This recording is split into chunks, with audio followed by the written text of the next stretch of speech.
Lesos while protesting against the arrest of a motorcycle taxi driver for flouting coronavirus restrictions. The police said they were attacked by the protesters, many of them motorbike taxi drivers. Today marks 75 years since representatives of 51 countries gathered in San Francisco to sign the founding charter of the United Nations. This paved the way for the world body to begin work in 1945. The organisation has expanded to include 192 member states and take on responsibilities covering nearly every aspect of our lives. Professor of International History Mahmoud Mohammadou says the UN is still very significant. It remains an entity that has in its seeds very powerful appeal. This notion that you have one place where all of the nations with one equal vote can come together and can debate the questions of the world. The authorities in northern India say the number of people killed in different incidents of lightning strikes and thunderstorms has gone up to 116. 2 states are affected.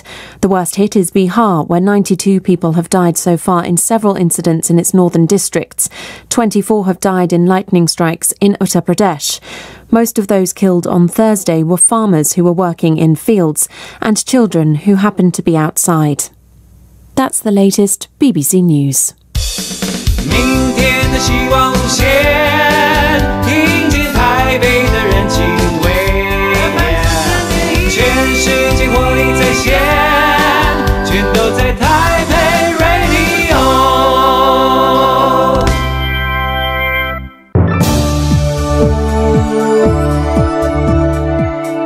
公民总主笔，方恩格时间。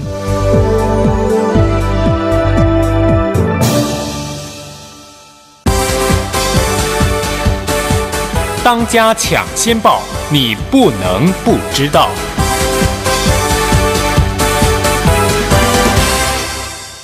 在今天晚上公民总主笔方恩格的时间当中，今天的来宾是来自德国的作家施一坚，他拥有柏林自由大学哲学博士的学位，除了是一名成功的作家，也曾经在台湾的大学任教。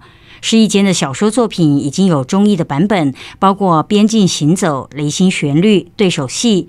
他近年也以清朝太平天国之乱为背景，写了一本小说。他的作品曾经3度入围德国图书奖的年度决选。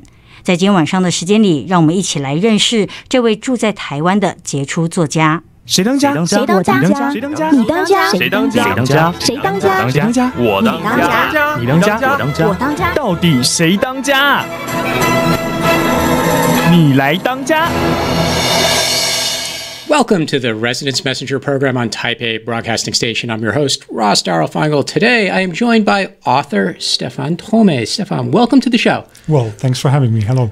We're so excited to have you, and you could walk us through the world of literature and being an author here in Taiwan, because you're so unique, being a very successful foreign author who has made their career here in Taiwan. But before we get to your books, tell us a little bit about yourself and where you grew up and how you came to be in Taiwan. Well, that's already a pretty long story, actually. I grew up in a very small town right in the center of Germany. Biedenkopf, it's called, 7,000 souls, very peaceful life. This sounds like one of those stereotypes, like it's surrounded by a forest. And it was. Sometimes stereotypes are true, though. So in this case, our house was actually like on the edge of the village or the small town, and right behind our garden there was the forest and the woods. Great place to grow up as a kid, to roam around and to explore wildlife. I was spending a lot of time outdoors as a little boy. It's the kind of place that, as they say, is great for having kids or raising kids. When the kids grow older, though, then they realize at some point, certainly I did, that maybe the world's bigger than just this place, and you have to go beyond this and to have to leave it and move to other places. I went to university in Berlin. It's really difficult to make that long story short. I had an interest in I wanted to explore. I wanted to get in touch with foreign cultures. It was just out of curiosity. It was not a particular academic subject that I had in mind that I wanted to pursue. But was there something in your childhood that inspired that interest? Yes, but it's very difficult to put your finger on. I mean, my parents always encouraged me to read books, for instance. So books were a big part of my life from very early on. My parents would read stories to me as soon as I could read myself. I would do so in high school, maybe 16, 17. I would really start to read, say, serious literature, or not some genre fiction or young adult. Now, be honest, were you reading it in English or in German when you were a teenager? No, at the time I was reading it all in German, of course. But Germany is well known for its excellent English education. I think, there was some point in middle school that we started to read, I don't know, Hemingway or William Golding. You're reading Hemingway in English in middle school in Germany? That's pretty impressive. I think The Old Man and the Sea, and then Lord of the Flies. Those were titles that maybe 9th grade or 10th grade or something. That was certainly on the agenda. Because I struggled to pass French. I took French in high school, and I struggled. So did I. The funny thing about my French, though, is that I used to be pretty good. It was a subject in my final years of high school that I put a lot of time in, and then later on, when I started to learn Chinese, my French disappeared. It was like I have a capacity for 3 languages, and German and English were already taken, and the third one, French, had to go when I was starting to study another one. It was really weird. When you went to university then on for your PhD, you got a PhD in philosophy. Yes. Tell us a little bit about that, because it's just not a field that a lot of us come in contact with. Right? We meet people who study business, and we meet people who study sciences, and sometimes we meet people who study various kinds of social sciences, but very few of us ever meet somebody who studied philosophy. Well, I've met a lot of those. Well, you go to those conferences with the other philosophers, right? Yeah. I was spending a lot of time in the company of philosophers, for better or worse. I don't know. For me, early on, as I said, 16, 17, I was starting to really read. I never really made much of a distinction between literature and philosophy. It was different ways to explore the world, something that I wanted to keep pursuing. Everybody said that I'm in for a big disappointment once I have to look for a job on the market. When you're 18, 19, 20, you don't really care about that, or you don't think that far ahead. I didn't. But the important thing here is that actually the world needs philosophers. Right? This is just as important as any other field of study. Maybe you could help us understand a bit why this is an important field and why it's important that universities offer this degree. I think I wouldn't really define it so much as a field, but as a way of questioning, a way of, digging deeper into certain subjects. Philosophy as an academic field can be pretty boring because many professors just, pursue it as a kind of history of philosophy and then write big books about footnotes in Hegel and Kant or something and tell us it's all relevant for us today, but fail to prove why this is so. Is that the whole lecture? You come into the lecture hall and the professor says it's all relevant. That's it. That's all they say. They have to. They say it's relevant. It's also on the books, and they always have to prove that it's somehow relevant and actual to, even though they write about, what's been said 2,000 years ago. But I think a particular kind of inquiry, of asking questions, of not making do with superficial answers, in whatever field, politics or ethics or international relations whatsoever, I think that is important. And you need to have a certain kind of training to be able to do that.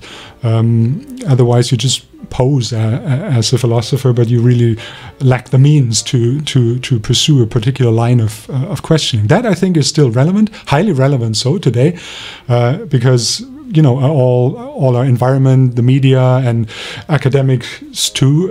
It's all about speed and publishing fast and early and all that. It's probably good to have a few people who take their time, if they can manage to do so, and think some things through. Well, I think a lot of institutions, whether it's government, business, they probably need a internal philosopher to help them answer those questions instead of just focusing on making money or short-term decision-making, as you said. But under market requirements, this is sometimes very difficult to actually do. So, the world needs philosophers, but then it needs to find a way to feed them and to give them a chance to actually make a living. But when you were studying for your PhD, did you make a decision that you were not going to become a full-time scholar? You were thinking about becoming an author?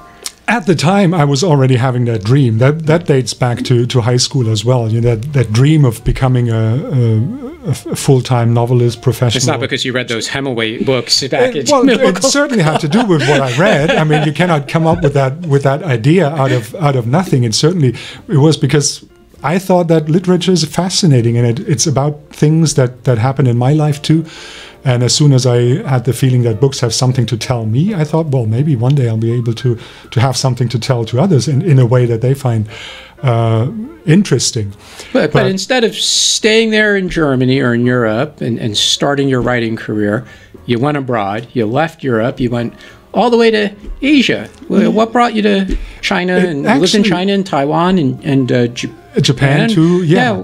Actually, the very first thought that I had why I should do this was that I was in my early 20s and I thought, I want to be a writer. I have that dream or ambition, but what am I going to write about? You know, I was living a very normal life. I had grown up in a very protected, safe, happy surroundings and family, and I thought that maybe I need more life experience before I have something to say. But Stephan, you were the witness to some very major events in Europe during that period, right? Yeah, End of the Cold War. And being a witness, something. For instance, let's take this as an example. Germany's, the Berlin Wall fell, and Germany was reunited in '89. I was 17 years old, and to be honest, I didn't care at all. It was something. I was growing up in the West. We had no relatives in the East. I was slightly left-leaning, being against many things. At that time, as you do when you're a teenager, right? as you do, and it's totally fine, I think. But I remember that very vividly. There was this night when. October 3rd, when the unification process was actually signed, and it's a national holiday now in Germany, and there was how do you say this? There's usually a closing time for bars in Germany, like 2 a.m. or so. Bars have to close unless they have a special license. For this night, it was cancelled. Everybody was free to enjoy themselves, to go out and celebrate and drink, and I was out with friends. And I went home at like 10 or 11 because I thought I'm not going to celebrate this. I was somehow set against. It's stupid. Looking back on it, I can only laugh at myself. It was stupid.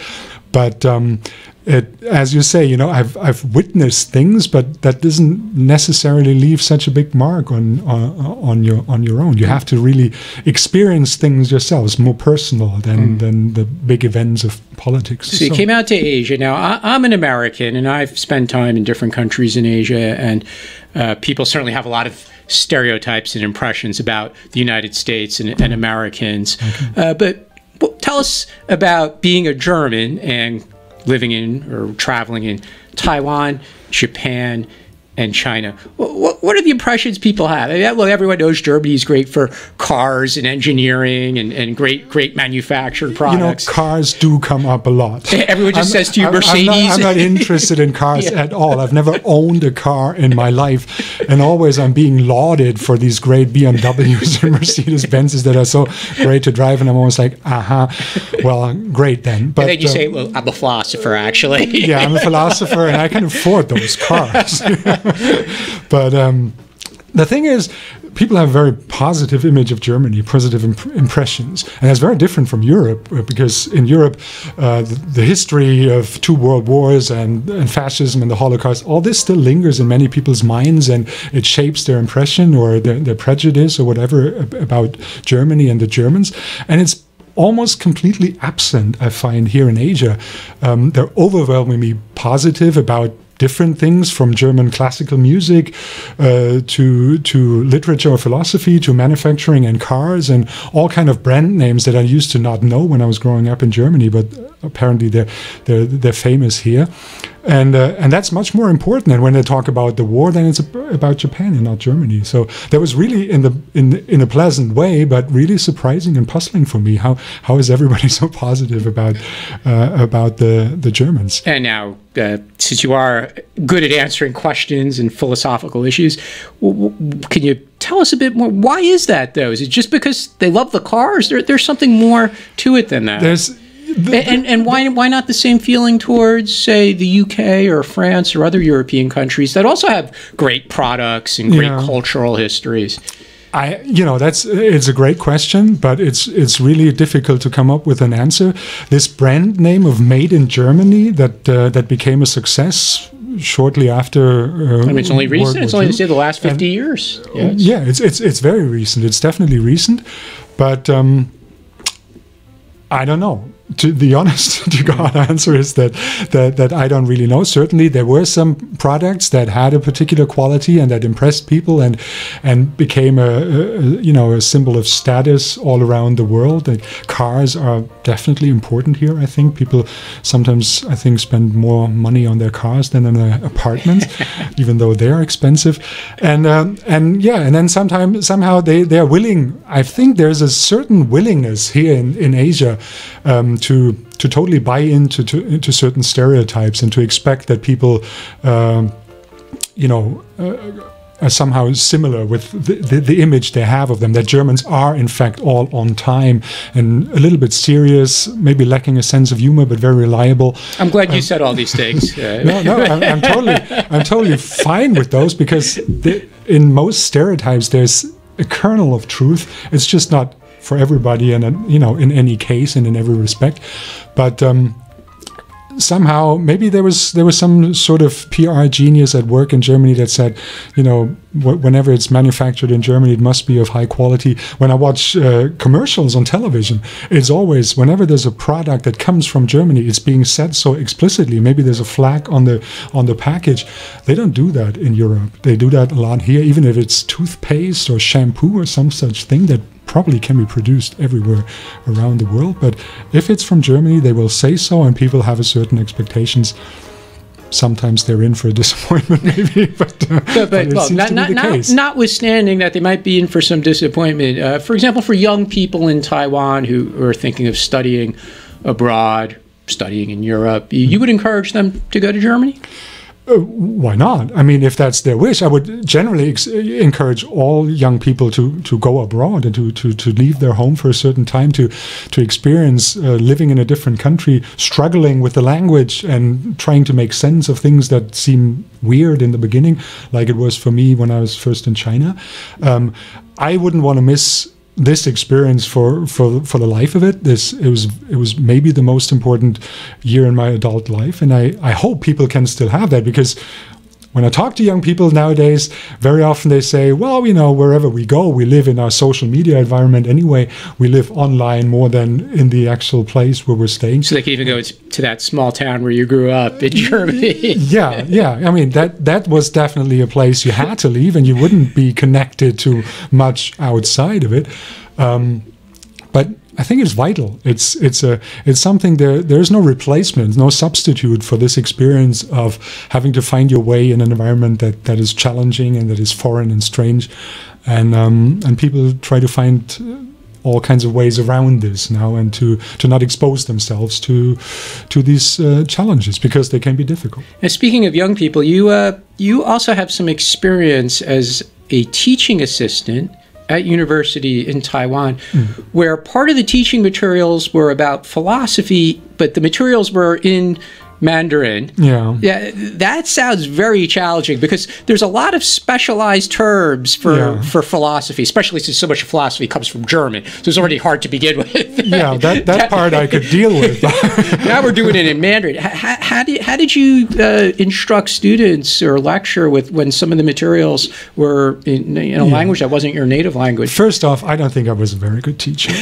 I was very well prepared because I had to be, because that's a stereotype of Germans. Right? Yeah, but everybody's Chinese was better than mine, obviously, and I knew it was a struggle. I knew it was difficult, but a good teacher, I think, is somebody who can react on the spur of the moment, being spontaneous. Student says something, and then you answer the question. And mine was like, I had to try to imagine beforehand what they would ask and what answer I would give. That was like 8-9 years, no, even before that. It was 12-13 years before. I think I'd be better at it now. My Chinese has improved in the meantime. It would still be a challenge, because, as you say, in philosophy, it's all about being precise, not just saying, well, this is what I think, more or less, but, getting your meaning across. And well, you need the means to be able to do that. And looking back on it, it helped me improve. It was interesting, but probably more so for me than for the students who attended the class. And then after doing some teaching, you started working on your first novel, which is called Walking the Border. 边境行走 in Mandarin. Yes. Tell us about your first novel. It's set in the tiny little town where I come from. So it was kind of ironic, and many people remarked on it. Critics, that the first novel I wrote, and I wrote it entirely in Taiwan, in Taipei. So it was a big city in Asia that I wrote this novel that's set in a very small town in Germany, which wasn't difficult or particularly difficult at all for the distance. Maybe it even helped. But it's set in this environment, and the one special thing that the place of my birth and childhood may have is it has this festival that's being celebrated once in 7 years, and it's called the Grenzgang, the border walk, that gave title to my novel. And since it only comes around once in 7 years, it has this special meaning in the lives of people there. Because they anticipate it for a long time, and every time it comes around, you're in a different phase in your life. It's 7 years ago was a long time ago, and I used it as a pattern to structure my story and to look at the lives of people, very ordinary lives, ordinary people, failed marriages and setbacks in the professional life and so on. But I would only tell the story in 7-year steps, looking at the 3 days it takes to celebrate this festival, and give the reader a glimpse of. And let the reader fill in the 7 years that have passed in between, and that's what critics remarked, what they thought was special about the story. And other than that, it was a very everyday life, everyday kind of characters. Many people could obviously identify with this. And then it was translated into Chinese language. Yes. Why would this book, set in a small town in Germany that has this interesting festival every 7 years, why would readers in Taiwan connect with this story? I was very curious about that, and I think the reason the publisher in Taiwan bought it was because it was written in Taiwan, and I thought that was a selling point. I was still living in Taiwan. I was around for book launches and readings and stuff, and then I realized, and that was really interesting, that people could connect to the story very easily. Is that because Taiwan also had changed rapidly over the preceding decades? People came from the countryside to the big city. One point. Another point is that they have festivals that, in the temples, they carry around these statues and shrines, and everybody has a concept of what a festival is. It's not everyday life. It's, you take a time out, you're different, you celebrate, maybe you drink alcohol and so on, that they could relate to. And the rest of it doesn't matter if your marriage fails in Germany or in Taiwan, or if you suffer a professional setback in Asia or in Europe. It feels the same roughly for everybody. And it was a great lecture for me about how literature can transcend borders, and how it doesn't depend on. It was set in a very, very specific context, and I was actually worried that people might not be able to really relate to it, and it wasn't the case at all. I mean, it wasn't a runaway success, but still, at those readings, I met some people who had read the book, and they thought, it feels like my life. And how did you know whether or not the translator accurately conveyed the true feeling that was expressed in the words that you originally wrote in German? Well, there's always an uncertainty with translation. It's never exactly it doesn't never say exactly the same thing as it does in the other language. And I talk to my translators and always encourage them to deviate from the original, to not stick too closely to it, because then it somehow sounds unnatural in another language. Sometimes you have these, like in Chinese, those chengyus, these 7-character expressions that are very apt and are able to capture very complex contents in a very, very concrete, pregnant kind of way. And sometimes you need to employ those, even though they may have a flavor that's not really adequate to the cultural background of the story, but it makes readers understand. So there's no guarantee, other than in later books, not with the first one, but in later books, I actually read those translations and sometimes pointed out errors that have occurred. Hard to avoid if a novel has like 400 pages, but it's always different. The translation is different from the original, and I always call it the second original, because you shouldn't expect it to say exactly the same thing. Where it deviates, that can be interesting too. And in fact, Walking the Border was made into a TV movie. Yeah. That was great. That was, to be honest with you, it was particularly great because people pay money for this, and it's really much more easy to make money with with a TV movie than with selling books. So that was basically what I was so happy about. I wasn't really involved in the creative process. I didn't assist in the. You didn't have a role. You weren't an actor in a small part. I actually appear in the movie, but I didn't know they were filming me because the festival was held and they sent a camera team there to sort of catch the atmosphere, and they did some shooting that ended up to be in the movie. They caught me slightly drunk dancing like late at night, and they thought it was funny to have it in the movie. And it's interesting to how the story translated to different media. I wasn't involved, as I said, in the creative process, but I was fairly happy with the result. We're going to take a short break. After we come back, we're going to talk about Stephan's additional or more recent book and upcoming book projects. You're listening to Residence Messenger on Taipei Broadcasting Station. Okay, come on, 一起拍手吧。哈哈 Yeah. Are you ready? 1, 2, 3. I have a dream today. 今天我选择开心不后悔，去把握我的生命。I have a dream today. 我相信会带来奇迹。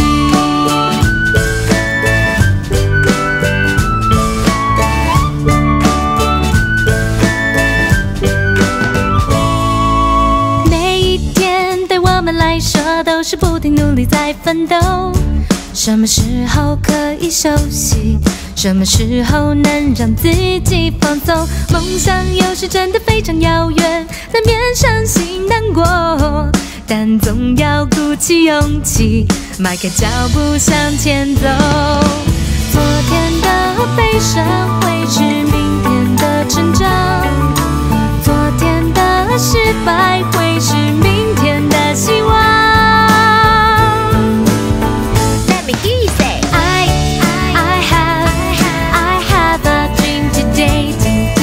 选择开心不后悔，去把握我的生命。I have a dream today. 我相信会带来奇迹。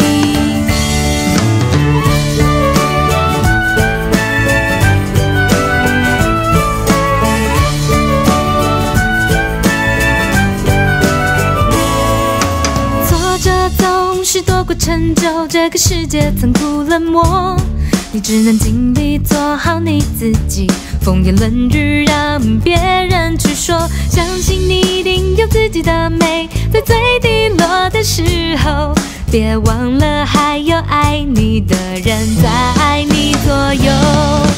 昨天的挫折会是明天的力量，昨天的眼泪会是明天的太阳。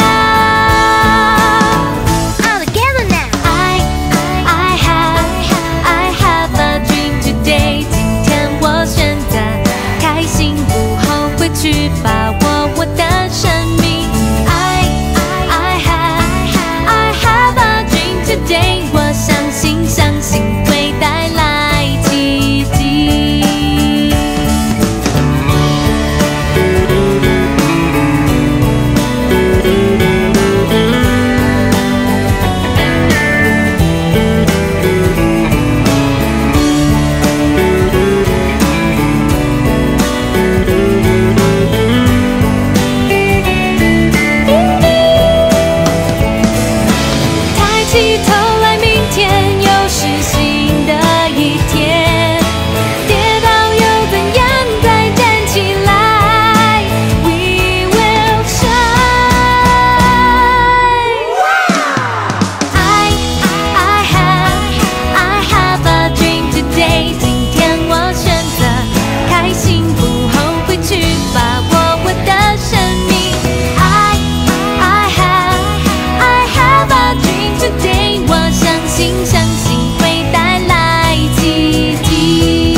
push it forward. Spread your wings if you believe you can do it. Lift your chin up, put your hands up. Say it out loud, say it be proud.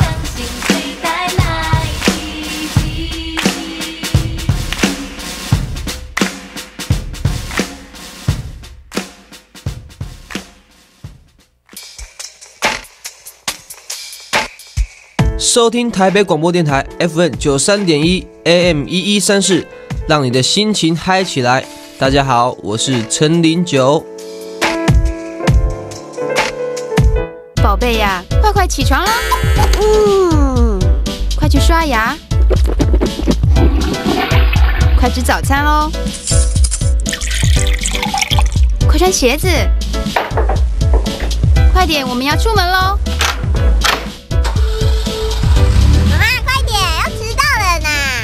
宝贝呀，什么都可以快，但是开车是绝对快不得的。对啊，开车不超速，安全又愉快哦。华南市场将在7月18号上午8点办理鲜物促销，7月25号办理开幕活动，地点在台北市万华区环河南路2段245号，欢迎旧雨新知莅临。更多好康，请上台北市市场处网站查询。以上内容由台北市市场处提供。台北市公幼于6月8号起优先招收2到5岁需要协助及学区内5岁幼儿，6月11号起招收其他一般生。登记录取规定，请详阅公幼招生简章，并欢迎利用招生一点通系统线上办理。部分优先资格仍需备齐文件现场登记。以上内容由台北市政府教育局提供。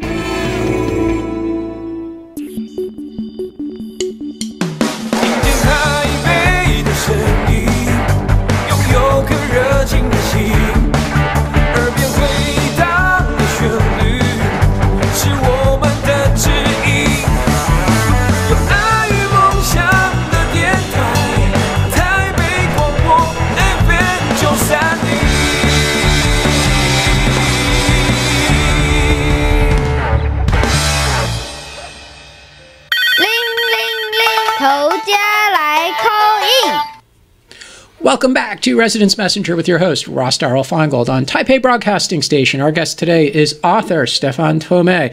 Stephan, we talked about the success of your first book. Then you, amazingly, because you weren't burned out or too tired, you moved on quickly to a second book, Fliehkräfte. Did I pronounce it correctly? Almost. Fliehkräfte. Okay, Fliehkräfte. And Gegenspiel? Yes. And Gegenspiel, you actually went to Portugal to write. Why did you go to Portugal to write a book? Because the main character is Portuguese. She already appears because the two books are related. It's about a couple, and the one book, Fliehkräfte, is told from the husband's perspective, and the next one, Gegenspiel, from the wife's perspective. When I first started out, I didn't know there was going to be that second part. The woman, for reasons to do with the story, comes from Portugal, and in order to understand her better, I felt that I had to live there for some time, which is not really, a hard thing to do. Portugal is a beautiful country. Lisbon is a beautiful city. I really enjoyed living there. It was a first for me to actually move to a place just in order to be able to write a book about it. It was great. I really liked it, and I really think it helped the book.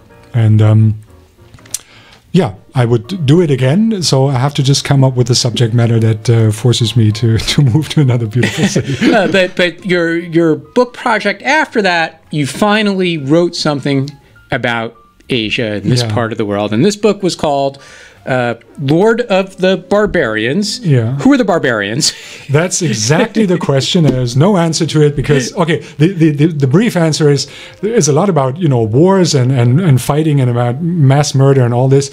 And the barbarians are always the other ones. Not my side. It's the other side. It's the other side. It's always the other side. For the British, it's the Chinese. For the Chinese, it's the British. For the insurgents, it's about the Taiping Rebellion in 19th century China. It's the emperor and his henchmen, and for the emperor, it's of course the insurgents, and so. But why was this period of history of interest to you? For many reasons. I read read a great book by Stephen Platt, Autumn in the Heavenly Kingdom. If you're interested in history, this is great stuff. It's about the Taiping Rebellion. I read it, I was halfway through, and I thought, I want to write about this because it felt so contemporary. It's about an early stage of globalization, and it's about conflicts that in so many ways are still with us. It's about the confrontation of China with the rest of the world that goes wrong in many ways, and we're still living in a time where we confront China and China confronts the rest of the world, trying to find its place in this world and so on.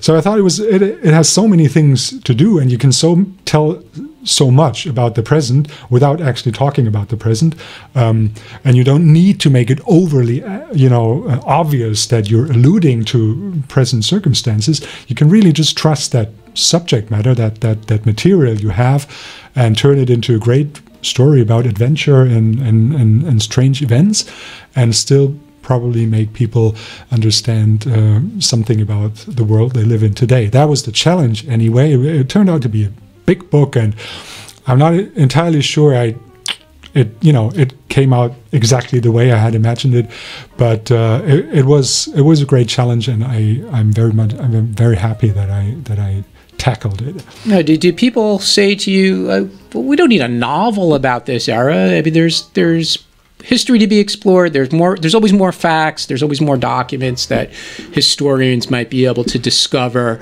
about the period. But why not just stick to the facts? I mean, why is a novel of interest to the public? Because it tells stories, and stories stick, and stories make us experience something. History books, they make us understand something, they feed us facts, and then we know something. But in order to really imagine what it would be like to have lived through these times, I think you need a story. Or sometimes history, as in the case of Stephen Platt, is told in almost a literary and novelistic kind of way. But no, actually, I did not encounter this kind of prejudice. I thought the book was very welcome to many readers. Germany, and that's different from the United States, where there's a lot of expertise about China in the universities and in the academy, and so many students from there, and the media. In Germany, we really lack that. We're not an immigrant country. We do not have so many people from this part of the world, and I think it's a problem, and we need to tackle it. So whenever somebody comes and can claim with a certain degree of certainty that he or she does know something about that place, then usually people are willing to listen. I make that experience when I did it when I published that novel, and I also do it when I get this kind of response when I publish in media outlets and articles and stuff. This novel was also translated for the Taiwan market. It is being translated as we speak. It will be coming out next year or maybe the next after. As I said, it's a big book, so it will take some time, but the rights have been purchased. And the Chinese name is? I don't know yet. That in the end is up to the publishing company to come up with a right name. That title, Lord of the Barbarians, Gott der Barbaren in German, there's many ways to translate barbarians. There's also many ways to translate Lord into Chinese, Shen or Shangdi, or it's going to be tricky actually to find a title. Maybe they're going for something completely different. I don't know. That's the publisher's decision in the end. You'll welcome audience suggestions as well. Of course. Send your suggestions, and we're going to forward them. Why would a book about a very big event in the history of China, why would that be of interest to readers in Taiwan? Because people here are very, very open-minded, I think, to begin with. They're also very interested in how people perceive them. They're not curious about the world. They also want to know how the world perceives them. That's the case in Taiwan. That's also the case, I think, in China. So there's many articles, and in the academia, how do people write about Taiwan? How do people write about China? How do they perceive us? How are we being portrayed in films and books and so on?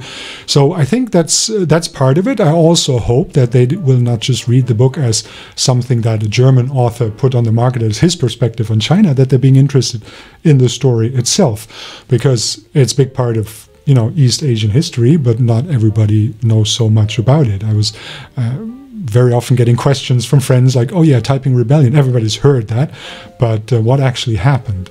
That's something not everybody knows. And what was something you learned about the Taiping Rebellion that surprised you, that you didn't know, in the course of your research and writing the book?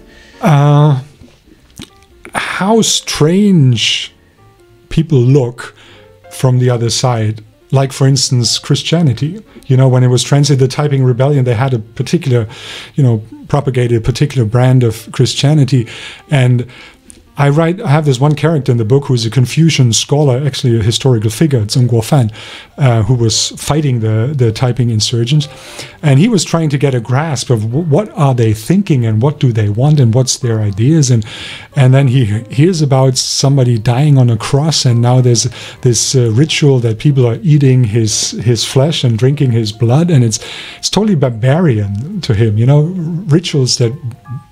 a Christian, and I grew up in a Christian background or a Christian environment, and nobody questions this. Nobody thinks it's barbaric or anyway. But looking at it from a Chinese perspective, it's totally strange. It's incomprehensible, basically, and that goes vice versa. That goes for many things that people here take for granted, and that makes for these big misunderstandings that sometimes can have very violent and bloody consequences. We know in China today, there's such rapid change. People very often searching for some kind of leadership, some kind of inspiration. Sometimes they find it in religion as well. Is the events of the Taiping Rebellion also relevant to that aspect of modern China today? I think it is. It certainly is from the point of view of the Chinese government, who knows, and one big lesson in this was the Taiping Rebellion, what potential for conflict is in religion, particularly in a particular kind of religion, that monotheistic religions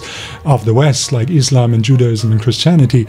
And it devastated the country, or large parts of the country. And if you see the policies of the Chinese government in Beijing right now, how they suppress freedom of religion, one part of this, I think, is a lesson from the Taiping Rebellion. You need to have a lid on this. You need to keep this in check, because when fanatics running wild, then the country is in trouble. That's a very black and white kind of lesson to draw from these events, but I think it definitely had an impact, yes. Rebellions, battles, 19th century China.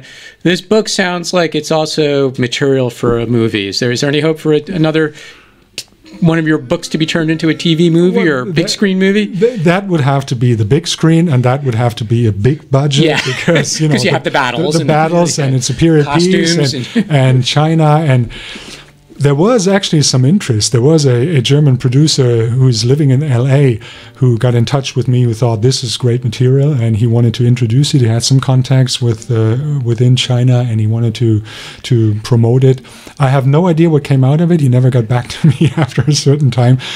I think it's just too big, and it's also a sensitive subject in China. So there would not be support for this kind of project necessarily, because the Communist Party has a very particular reading on these events, and my book doesn't conform to this at all. And so you think your book won't be able to be sold in China?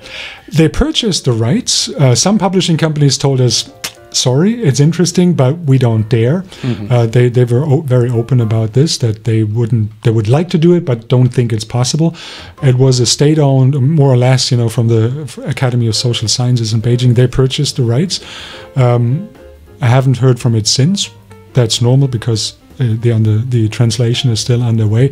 I am actually curious whether or not that book sees the light of day in China. Possibly, but not necessarily so. In Taiwan, it will. And your book project after that, or the one you're working on now, actually takes place in Taiwan. Yeah. So after writing about Germany and Portugal and 19th century China, you're going to write a book about Taiwan. Yes. It's about time, I think. I've been living here for, 12 or 13 years now. I'm married here now. My wife's Taiwanese. I'm still fascinated by this place and its history and the struggle for, I call it the struggle for Taiwanese identity. What is it actually? Is it a country? Is it a Chinese country? Can it be a Taiwanese country? Is there such thing as a Taiwanese country? The Japanese colonial period being important in that process. So I'm still struggling, I'm still working on it, but I hope to be able to come up with a story that makes all these questions interesting for a Taiwanese audience, but also comprehensible for a German audience, which of course is my first, and it needs to be comprehensible and understandable for people who do not have a background in this country. So a challenge again, but a very welcome one, and I'm learning about Taiwan a lot. I was not really familiar with the colonial period and then the changes afterwards, the so-called Guangfu, the retrocession to the Republic of China, all this. Some parts of it I knew, Ba, the bloodshed in 1947. But the period before, how was Taiwan's role in World War II, the Pacific War, all this, I'm doing a lot of research and it's very interesting, and I hope the book will be too. And when's the target publication date? It will come out in Germany next year in the fall. Mm-hmm. That's fairly certain. The contract's signed, and I think I'll be able to make that deadline. And then it depends, because the other one, the Taiping book we just talked about, still underway. They're not going to do the next one right after. I'm not in a rush. It's not the kind of story that needs to come out now, because it's so rooted in present contemporary Taiwan, or in the present moment. It has this historical background, so it will not grow old so soon. Someday, I'm pretty positive it will come out here in Taiwan as well. And we just have a few minutes left, Stephan. Could you give some advice to young authors, people who are thinking about a career as a novelist or other kinds of professional writing, be it script writing for movie or TV, or something that you could share with aspiring authors? Yeah, the first one always sounds like a cliche, but I still think it's true. Never give up, because in the beginning, whatever you write, you will not be happy with it. Quite the contrary, you will probably be ashamed of it very soon. You will realize that what you've written doesn't live up to your own standards.